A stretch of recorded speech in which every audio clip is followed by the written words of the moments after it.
All right, everyone. Thanks for attending. I'm Paul Lefevre, the Xojo Developer Evangelist. This week is part one of our two-part webinar, and I'm going to show you how to make a fully functioning working application. In this case, it'll be a text editor, which I will call Xojo Edit, for lack of a better name. Or maybe, let me see, maybe I want to call it Xojo Text. I don't know. We'll see as we're making things, what I end up typing into the boxes. Keep it a surprise. So anyway, our goal here is to create a little text editor. It'll have a main window, have menus, all that stuff. It'll open up documents, let you edit them, save them back, that sort of thing. So we'll get the basics of that all implemented, hopefully today. And then next week, we'll go in and we'll add more stuff to it. And we'll see what additional features we'll want to add as we get near the end, probably. Feel free to ask questions while I'm talking. I'm going to just come over here and open up the question window so that I can see them, and I'll try to address them as appropriate. So to get started, I'll just get rid of Safari here and create a new Xojo desktop project, which we will call Xojo Text.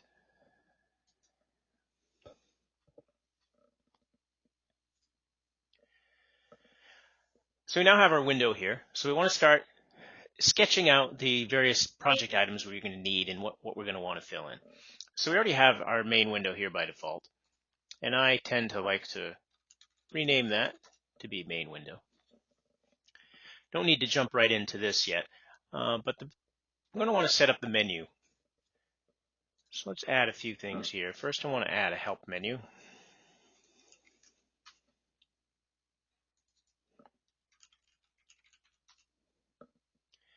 And in the help menu is where I'm going to put the about button or the about item.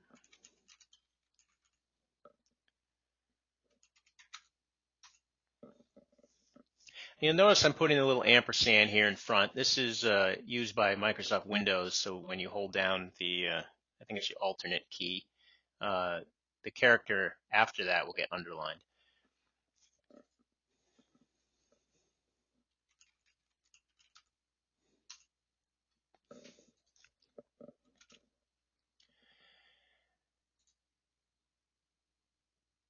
Looks like I called my folder Xojo Edit, but I'm calling the project Xojo Text. That's the way it is. All right, so we got our little help menu here. Probably going to want to add some menu options here to create a new document.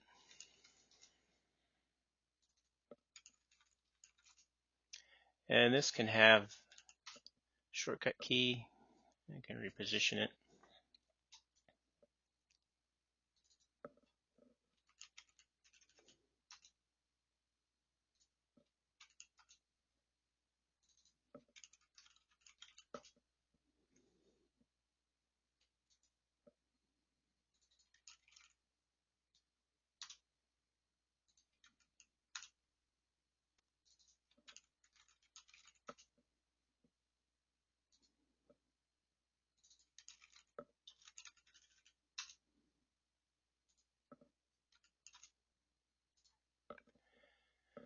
All right, so I got all the menu items I want here.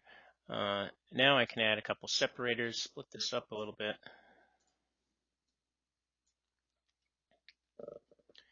So that's the general structure, and these are the main menu items that we're going to want here. We're going to want to be able to create a new document, open an existing one, which these are just going to be text files, save them or save them with a new name. Lastly here, I want to add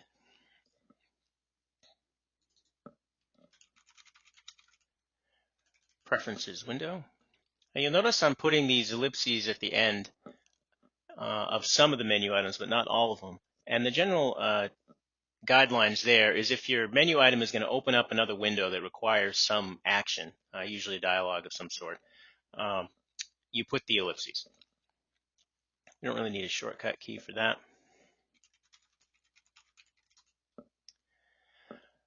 So these are now laid out. Now, one thing we're going to want to do is make sure that we set the super properties for a couple of these menus so that they appear in the right place on OS 10. Now, in particular, on OS 10, the About menu generally appears under the app name here. You can see it says About Xojo here. On Windows and Linux, it typically appears under the Help menu. So you're going to want that to move when you're running on OS 10. Now, you can't directly add anything to this menu item. So the way to do that is you click on the particular menu and you change the super. And in this particular case, there's several we can choose from. And the one we want is the application menu item, which only purpose in life is to detect if it's running on OS 10 and create this menu where it is supposed to be. And the same sort of thing on preferences. There's a prefs menu item as well that you want to use so that your preferences menu item gets moved to the application menu where you typically see it on OS 10. Otherwise, it'll just stay in whatever menu you've put it. So on Windows and Linux, it will be here under the Edit menu, but on OS 10, it will move to the application menu along with the About. And we can see that real quick here. The About is now here. It's grayed out, of course. Preferences is here, and that won't be grayed out. And then the other items here, and there's nothing under Help, but OS 10 adds its default search capability, which searches the various menus.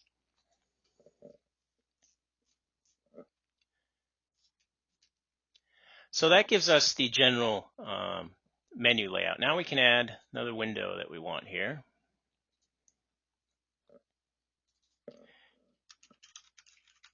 And this will just be a little simple About window. We'll make that modal. Make it a little smaller.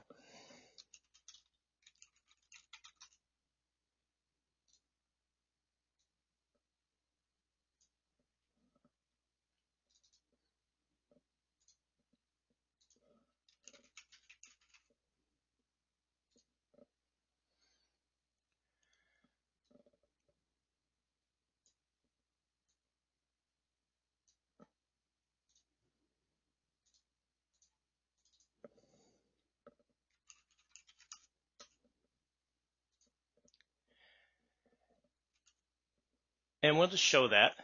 So I'm going to come here now and add a menu handler so that we can show the About window when it's selected. Now, I can put this on the app menu, and that kind of covers everything because that's the one that will get called if the menu handler is not implemented on any of the windows. So I'm going to go ahead and do that and add a menu handler. When you do this, you can just see all the menu items that have been created, which is why it's good to create these up front.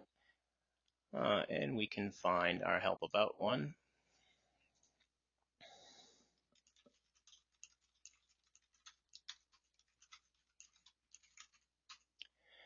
And we can show it. With that now being implemented, it's no longer grayed out, and clicking it calls the code. Now, one cool thing we can do here, and let me switch on over to some code I want to copy over here, is on OS 10, you can access the operating system's default About window.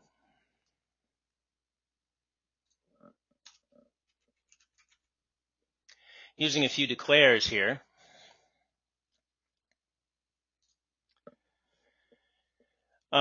It'll detect if it's running on Xojo, and if it is, it'll fire up the standard OS default window. Otherwise, it'll just show the one we created here. So you can see what that looks like. And you can see it looks a little different. It pulls in whatever you have specified for the app icon and has the app name here in bold and then displays the version number. And this information comes right from the settings that you can set up. So you see here, if we go back, I can add an icon here.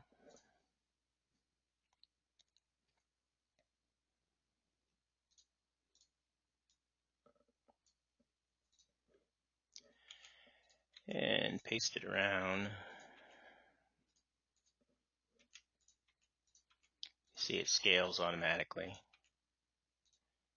And I forgot to do this one. And I could go back to the shared settings and tweak one of the version numbers here.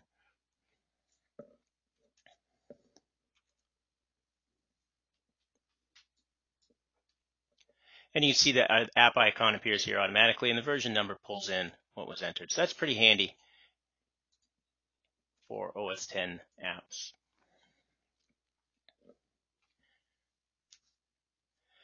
All right, well, the other things we can start to do is implement some of these menu items to start to make things happen. So let's go back to the main window. Now this is going to be pretty much just a text editor. So to start with, we'll keep it simple. We'll just make the entire window be a text area. When we update it next time, we'll probably beef this up to have a few more UI controls. So we'll just fill that whole thing there. And I'll lock it so it's nicely resizes with the window.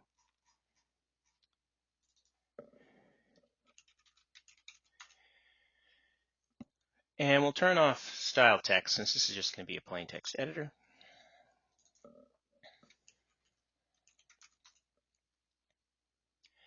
And we can give the window a title, of course. And we'll turn on the full screen button. You can see that activates this little icon here. That again is an OS X specific feature, but it works on 10.7 and later, which is nice.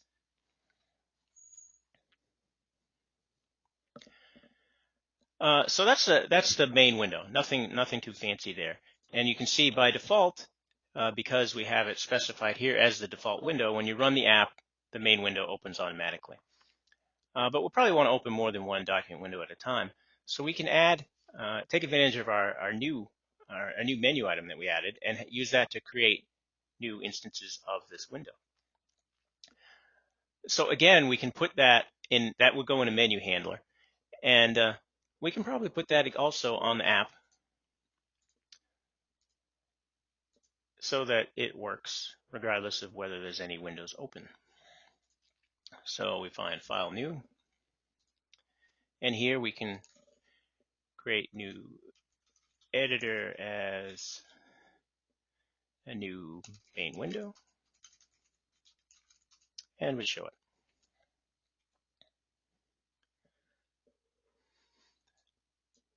So now you can see that picking that, or if I press Command N, I get new windows on the screen. You can also see the full screen button that appears here, and I think would take the whole app to take up the full screen. You can get back to the menu bar and shrink it back down.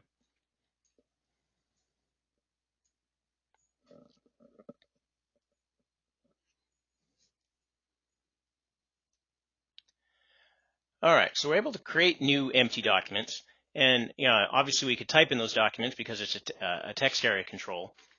So the next thing to do probably be to actually open up some text files and display them in there. So let's go back to the main window. The process of loading a file is going to be initiated by picking the Open menu item. So we're going to want to add that. And again, you have to think a little bit about your design as to where you want to put these menu handles. I could put the Open Event Handler right on the window, which means that a window needs to be opened or displayed on the screen in order for the Open Event Handler to run. And what I've been doing is putting them on the app so that they will, the menu handles will work regardless of whether a window is open. Now, the thing to keep in mind is that only matters on OS X because OS X allows you to have an app running without any windows open. As you can see here, if we run this and I close the one open window, the app is still running. It just has a menu bar up here, and we could open up another window. So the app doesn't quit when you close the last window. It could be, there is a property we could put in to force it to do that on OS X. But on Windows and Linux, it is going to close the app when you close the last window. So that's a little bit of behavior difference you want to keep in mind. Now in our particular case, we'll go ahead and put the Open Event menu handler right here on the window. So I'll add a new menu handler here. And I will find File, Open. And this is where we want to be able to open up the text file. So we're going to want to prompt the user for a file and then pull the file in and throw it in the text editor, in the text area.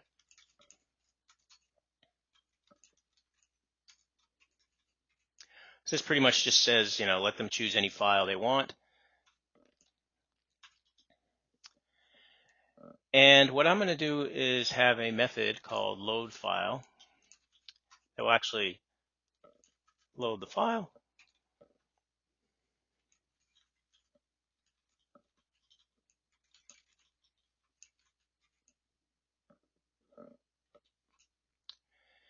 So this is going to prompt for the file, attempt to load it, calling our as yet non-existent method. And if it couldn't load it, and the method will return true if it loaded, false if it didn't. If it couldn't load it, it'll display a message. So I can go ahead and add a method name here.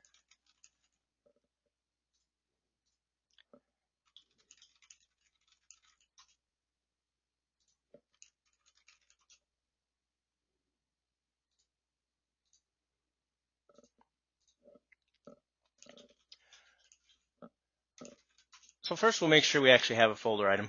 So if it's nil, we're not going to do anything. But if it's not nil, we can attempt to pull in the file as text.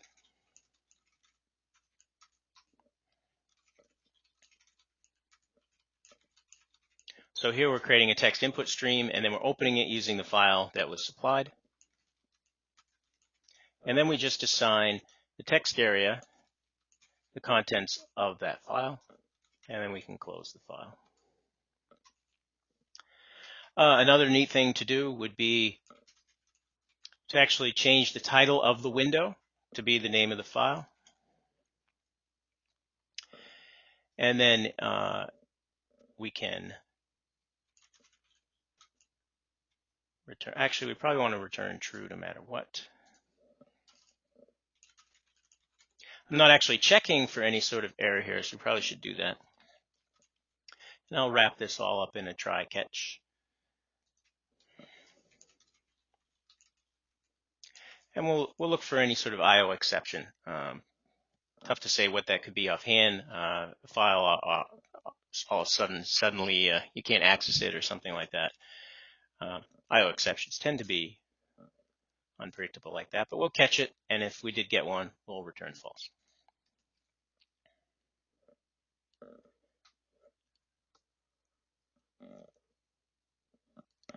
All right, so we now have editor comes up, it's blank by default. We can pick now, you can see that open is no longer disabled because we've implemented its menu handler. The others remain disabled because we have not yet done that. So we can pick that, and we get the dialog here. I can pick, I think I got nice lorem ipsum dummy doc here. Gave us an error message, so we must be returning a wrong value somewhere. But you can see the text loaded, and it's just using a text area, so the text displays how you might expect. It resizes as the window resizes and all that. And of course, we could just add more text as needed. So let's take a look at our little error that came up. So we were on file open, and we probably should have put a not in front of there. So if it could not be loaded, then we say it cannot be loaded. So now we've loaded a file. And of course, I didn't show this here, but you could load multiple ones. Right now, the way our loading is it's filling in whatever the open document is. So if you want to load a new file, you create a new document first. I pressed, and then you can choose to open it here. Let's see, I had a second text file. Yes, some text here from Edgar Rice Burroughs' book. And you can see this does not have wrapping because it actually has hard returns here. So it won't wrap until the window gets smaller. But you can see we've got multiple windows open, and they're nice and independent.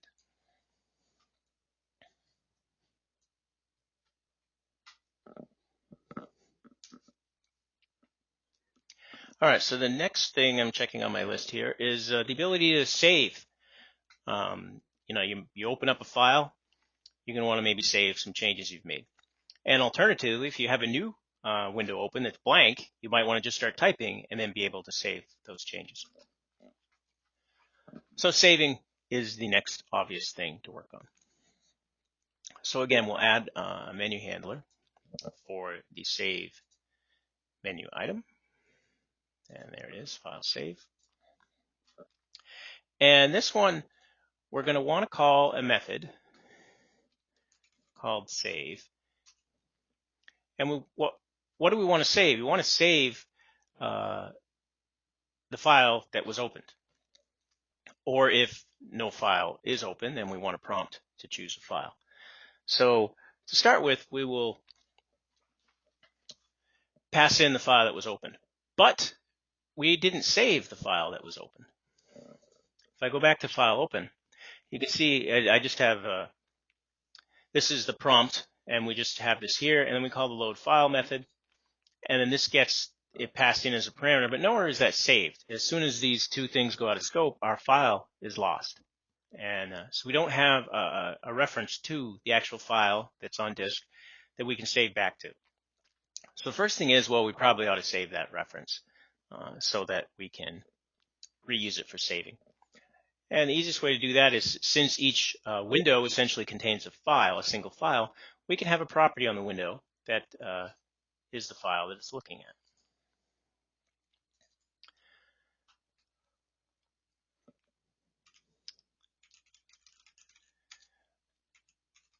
Oh, you can call it whatever you want. Current file is probably as good a name as any. I don't know. And you can see these are all private because right now nothing outside of the window needs to access them. So making them private is a good general rule of thumb. So if we go back to the load file method, I want to make sure that I retain a reference to the file so I can assign it to the property since we've, loaded it successfully. So now going back to file save, this method will attempt to save the file. So it will take the contents that are in the text area and essentially rewrite it back to the text file that is on disk. So we can just pass it in the file that's being worked on. And actually, since I called the other one load file, I'll call this one save file.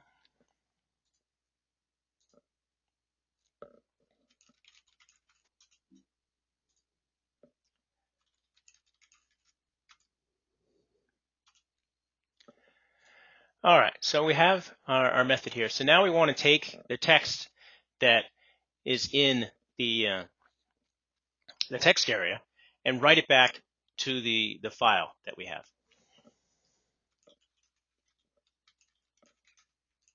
So we'll create an output stream. And we'll just create a new text file using our pointer here. And we'll just stuff our data right in the text file.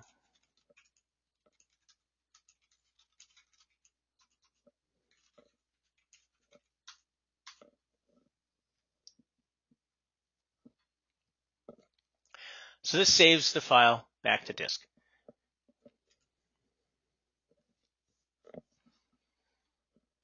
That's only one of the steps, but let's see it in action here. So we can open an existing file. And I can add a couple lines at the top.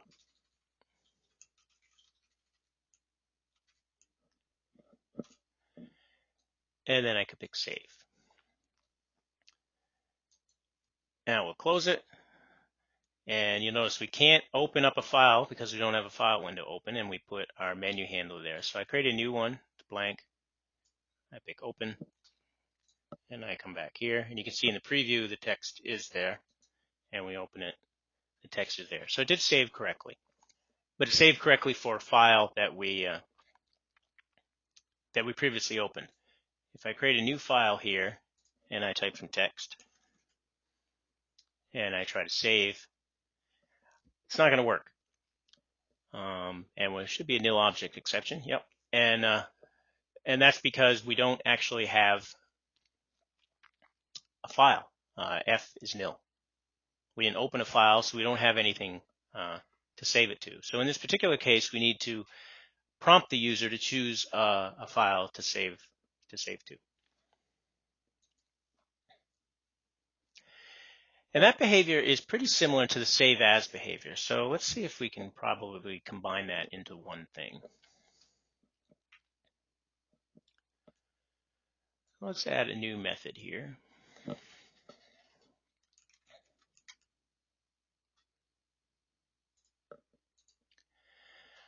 So if you think about this behavior here, we're attempting to try and save a new file, which has never been saved before. And if we think about also the save as behavior, the commonality between those two things is essentially the user wants to select a file name and a location on disk on the file system to save the file to.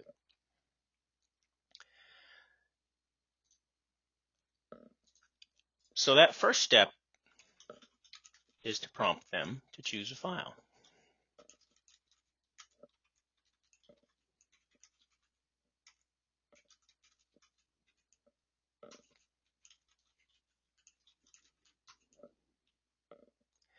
All right, so these two lines will just display the dialog to prompt the user to choose a file name to save the file to.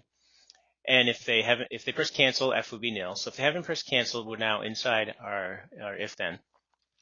And now what do we want to do? Well, we want to save the file, right?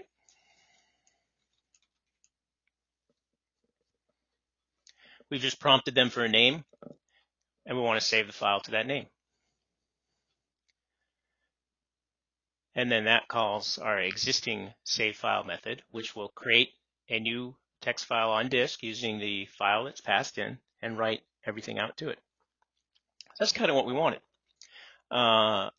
One other thing we might want to handle, though, is, well, if we did do a save as, or if we're saving a new file, we're going to want to also update the window title.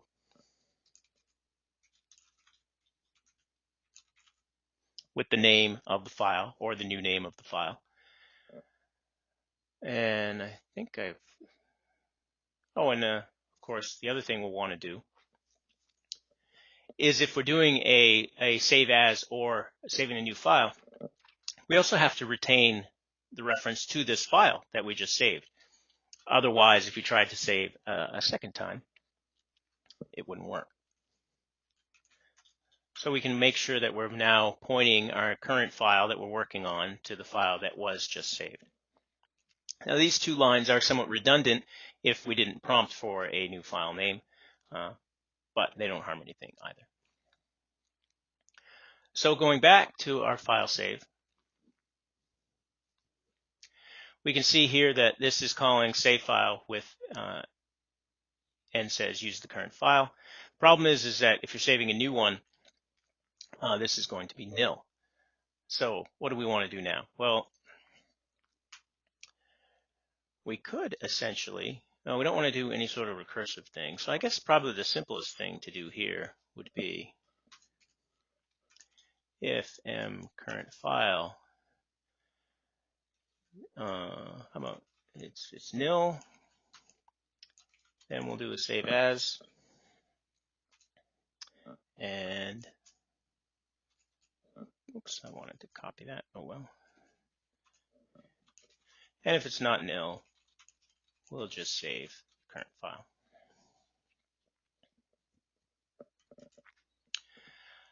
So if there is no current file, we're going to do a save as, which will prompt the user to choose the file to save it to, and then save the file. And if there is a current file, we'll just save it. And if I run this,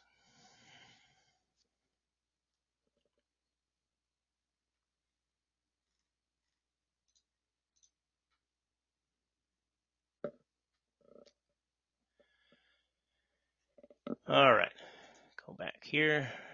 All right, we want to save a new file, so I put some text in the file. And we get our save dialog box.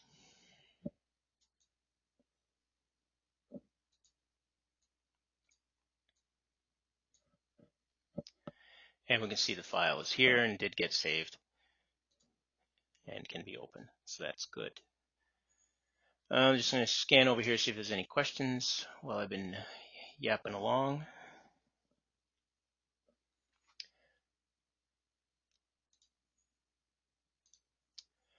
All right, what happened to the separation line above edit preferences in OS 10? Let's go back to the menu bar. So this preferences line here, I presume you're running. Yes, if you run it on OS 10,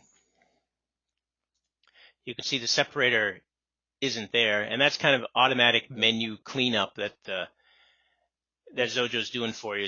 If there's a separator that's just hanging out at the end, it's going to get rid of it for you because that doesn't make any sense. Yeah, you can see it does the same thing here with the quit item, which is automatically also moved here for you, and there's no trailing separator left.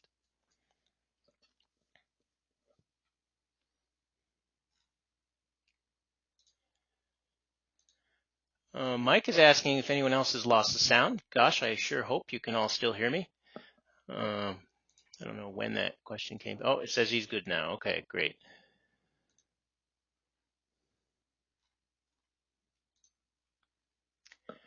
All right, so moving on. So now we can do saving new files, saving files that we've opened. The last thing is you want to do is be able to save a file under a new name. So that's the save as functionality. So again, back to the menu handlers, and we'll add a new one. And we add file save as.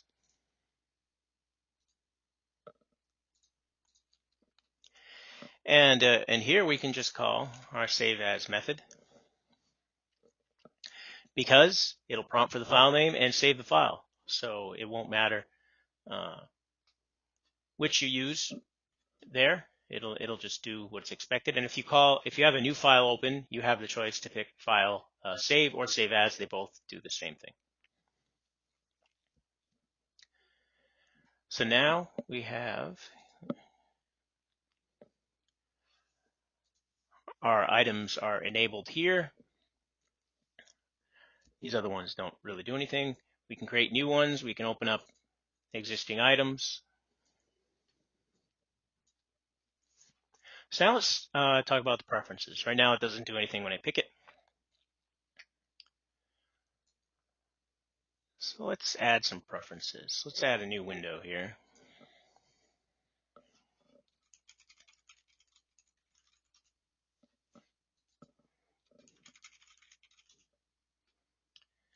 And we'll make that dialog.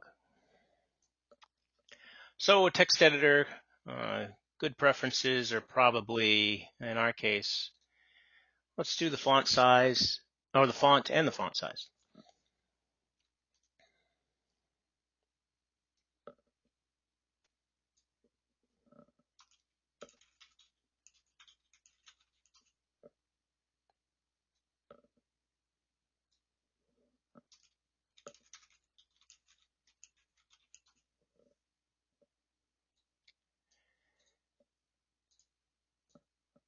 Make those a little bigger. All right, we'll display the font in a pop-up menu. Then we'll just drag one of those over there. And we'll actually display all the system font names right in here. And then we'll just put a combo box of the various font sizes. And we can just pick what makes sense there. So I'll just plug in a few font sizes to start with.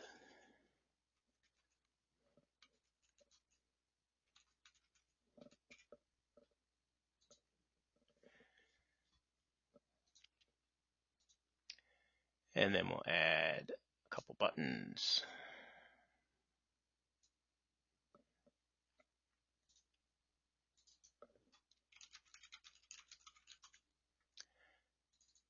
So the easy one will be the cancel button, which will simply close the window and not do anything. And we can, I'm going to lock these two down to the lower right corner, just so I can resize this window a little bit here.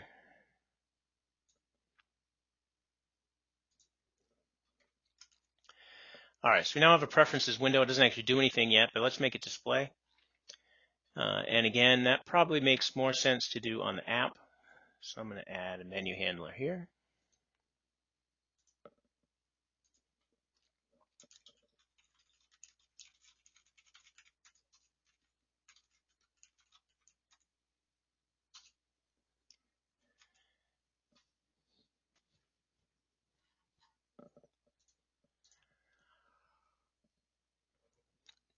So now I can click on preferences and actually see the preferences window come up. Our values show here. We haven't populated this with anything else. And I can click cancel to close it. So that's a good start.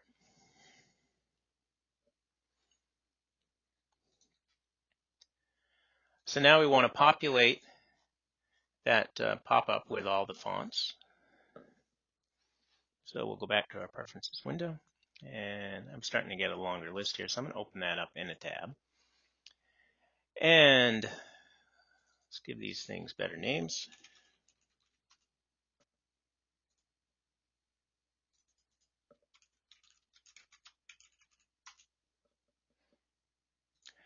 So let's go back to this one. I'm going to populate it on its open event handler.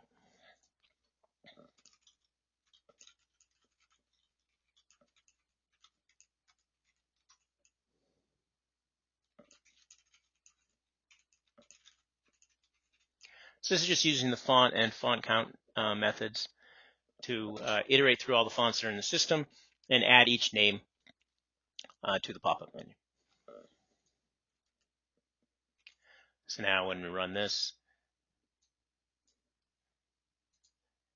you'll see all the names appear.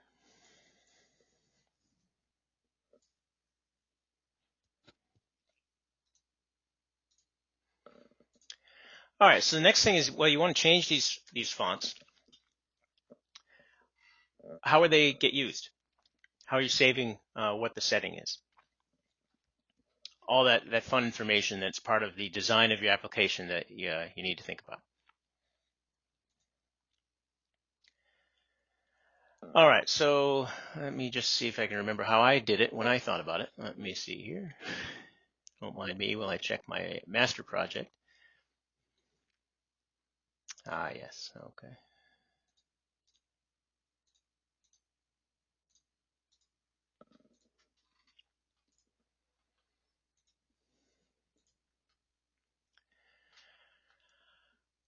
All right, so our font's going to change the font for the text area that's here on the window. So what I'm going to do is add a method. And I'm going to call it set font size.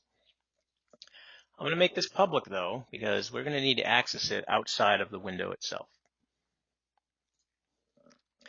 All this method does is it sets the text size property. Well, I forgot to give it the parameter. To whatever size we tell it. And an equivalent method called set font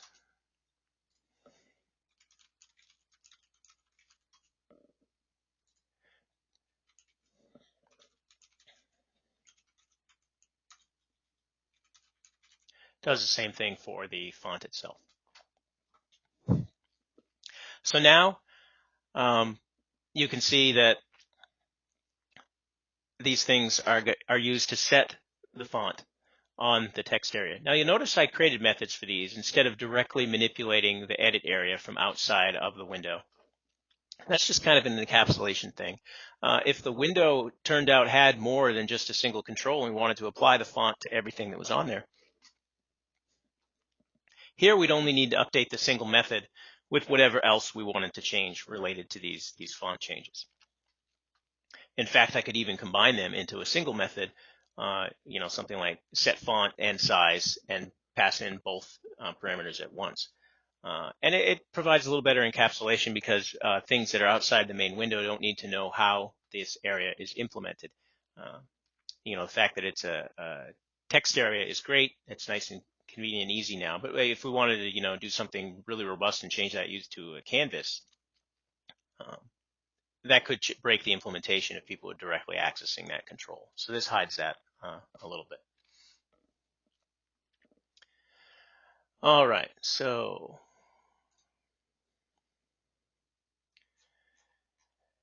the other thing we're going to want to do is save whatever the font is set somewhere in the app so that new windows are able to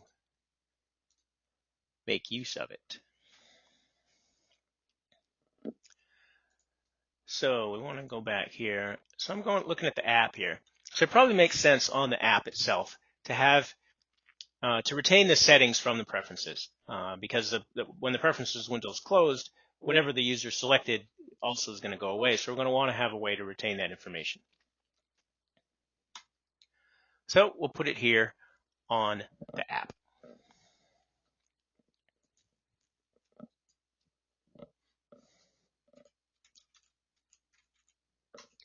So I'll create a couple properties, make them private.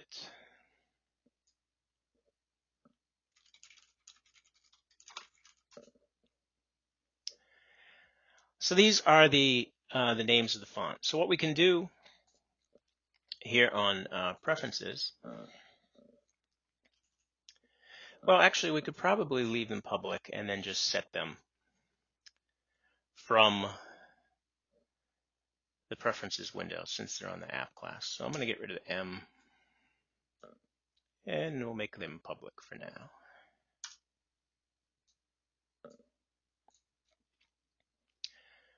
So we'll go back to the preferences window.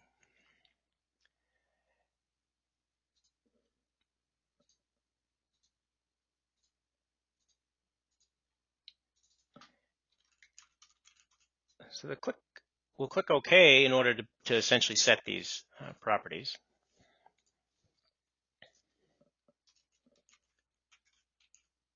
So the last thing we'll want to do is close the window.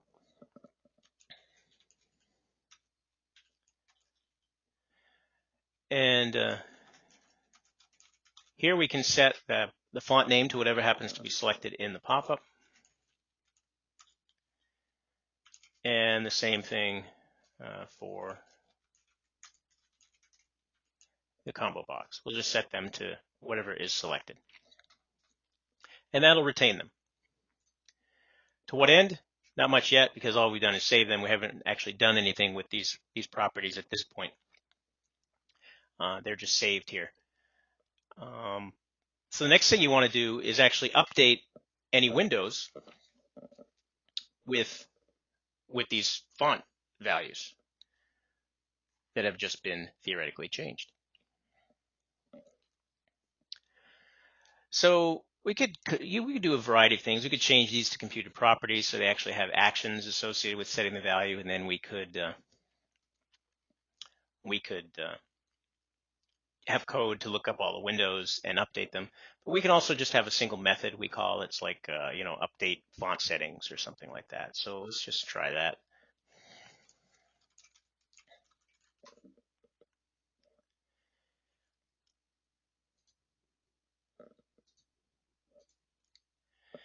So here, what we want to do is loop through all the windows that happen to be open at the moment and update their font settings to match what we just changed in preferences.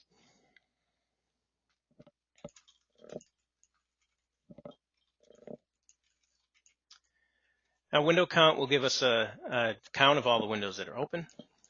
And then the window method gives us a reference to each window that's open.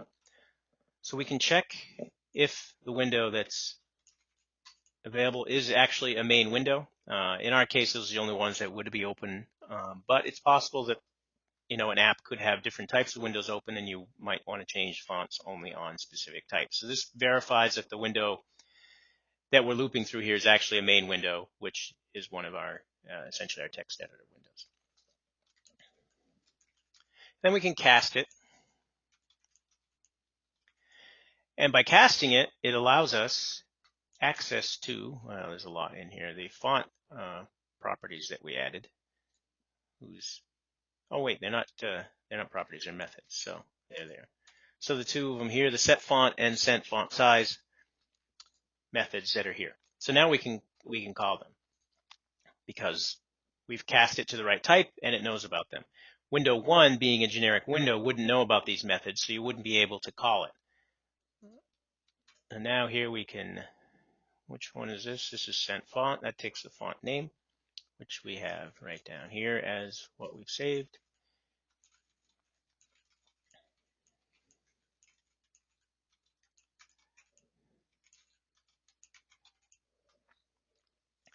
So this loops through the windows, verifies they're all the main, and then sets the font for them.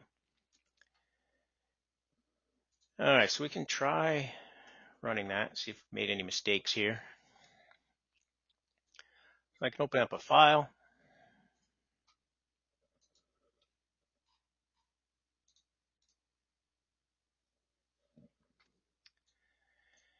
And we can see that opened up in whatever the default happened to be specified for the window. Now, and this relates to a question that is up here from Charles, is am I not concerned that I don't have any defaults specified? Yes, I should be very concerned that I don't have any defaults specified. I should also be very concerned that I didn't put any sort of restrictions on this, so I could, type in things like 0 or not specify anything, and that would probably cause bad things to happen. We'll ignore that for now because we're just testing this basic functionality. So let's pick a nice font that stands out. Oh, how about Derided Comic Sans? And we'll make that pretty big. And it didn't do anything, of course not. My demos never work live. They only work when I'm coding them before the webinars.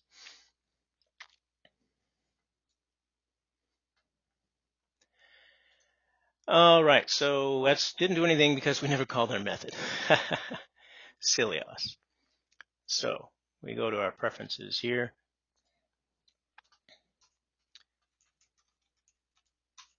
Now this is where, we're calling update font settings.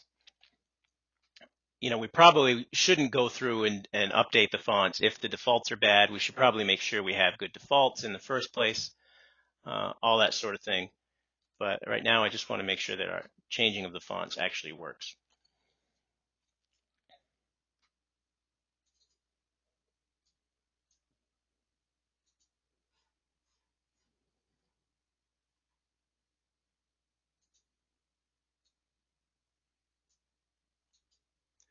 Hooray, it changed the font. And we're not retaining these things. So there's definitely a little bit more work that we want to do here so that the font is actually used when the window opens so that it would use the default font the first time. Right now it's only setting the font when you actually change it in the preferences, which isn't really the best behavior. But I just want to try 2 open documents.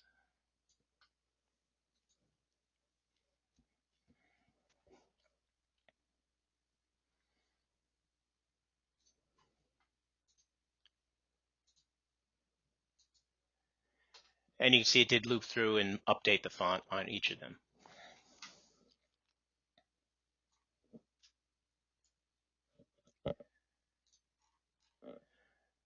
All right, we got a few minutes, so feel free to shoot out any questions you have on this while I think about the last tweak we'll do to this font stuff so that it works as we expect.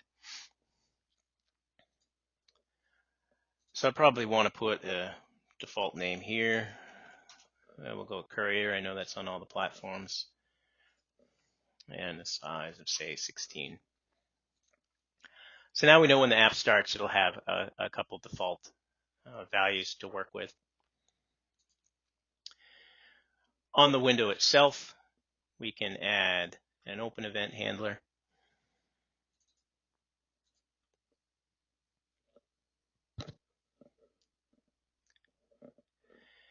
And we can set the font.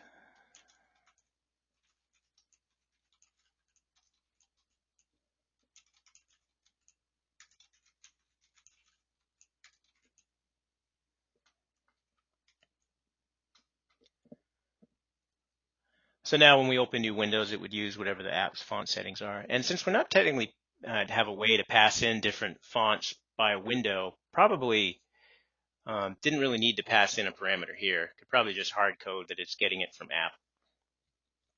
That might be a little bit of over engineering right there, but you get the point. And then the preferences window, we could tweak the code here so that it automatically selects the font that is the default.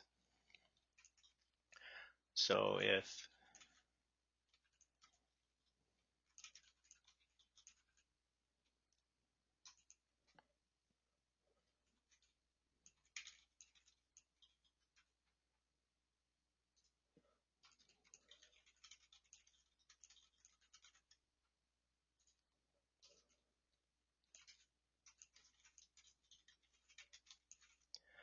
here as we're populating the list, we check and if any of them, if one of the names matches courier, which is what we have selected for default, then we'll highlight that one so it shows up as selected in the menu.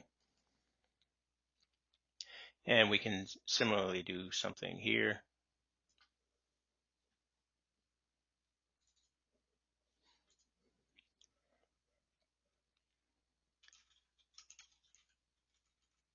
Actually, this being a combo box, we can keep this simpler.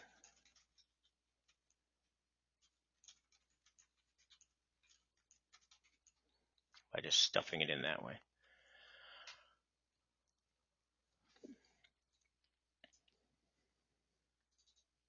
So you can see that is definitely courier.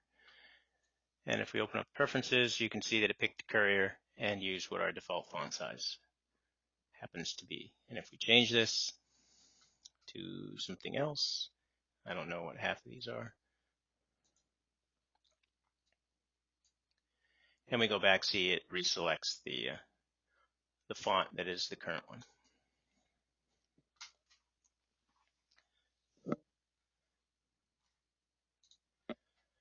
All right, so that's a pretty useful text editor just by itself right here, your little Xojo text editor. A couple of things that would be cool to add. Maybe it would be nice if it showed word counts. There's a little status bar at the bottom that could show a word count. What would probably be pretty handy is for the actual preference values that you change here to be remembered between launches. Right now, that's all forgotten once you quit because we're not saving those preference settings to disk anywhere. One particular thing that I tend to like that I don't tend to like is having multiple windows all over the place. If I wanted to edit multiple documents, having multiple windows, I find gets a little out of hand. So one thing I like is something that Text Wrangler does. It has a little, essentially a list box on the left-hand side. It's a list of all the open documents. And as you click on them, the text for them appears off on the right. So adding that change, I think, probably be pretty cool. But all of these more advanced things are going to be topics for part 2 next week. And I encourage any of you to get a head start by digging around in this code, which I will have posted up shortly. The recording of this and the code I will get up probably the next day or two so that you can pull it down, watch through this if you want, play around with the source code, and think about what other cool features you might add to your Xojo text editor. Another cool thing to do would be to obviously build it for Windows and Linux, play around with it there, see what other tweaks you might want to make on those platforms.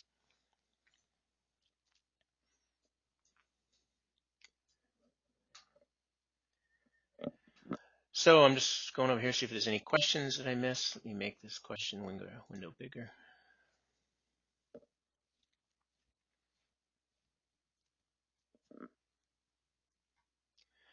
No, it looks like there are no outstanding questions.